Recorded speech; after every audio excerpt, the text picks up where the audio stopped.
Hi சூப்பர்ல good. இப்போ தான் மீட்டிங்லாம் முடிஞ்சு சூப்பராக என்ஜாயாக இன்றைக்கி பயங்கரம் ப்ரெசன்ஸாக இருந்துச்சு. சூப்பர்.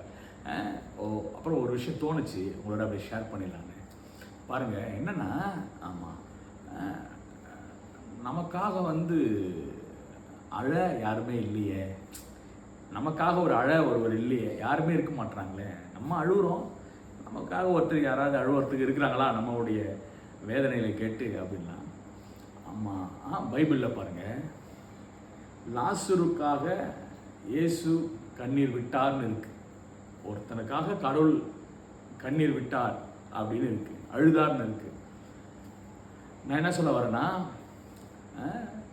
ஏசாமி பாருங்க, ஒரு மரித்த மனுஷனை எழுப்பி வெளியே கொண்டு வரார். அதுக்கு எல்லாருக்குமே இந்த கதை தெரியும். ஆனால் அதில் ஒன்று தான் என்னென்னா, சொல்ல, என் உசுறு நீ தான்டா, என் உசுரோடு நீ கலந்துருக்கிற, அதனால தான்டா உன்னை நான் எழுப்புனேன் அப்படின்ற. எல்லாத்துலேயும் பாருங்களேன், தேவன் கலந்துருக்கிறார். கடவுள் இந்த ஸ்பிரிட்டில் நம்மளோட இசைந்து அப்படி இருக்கிறார். அதனால தான் சொல்கிறார், என் பிரியமே, என் ரூபவதியே. பாருங்களேன் எவ்வளோ அழகாக இருக்குல்ல, என் ரூபவதியே, என் பிரியமே, என்னில் பழுதொன்றும் இல்லை அப்படின்ற. காட் லவ் இருக்குல்ல, அவ்வளோ சூப்பரானது. அதான் சார், உசுரோடு கலந்துருக்கு.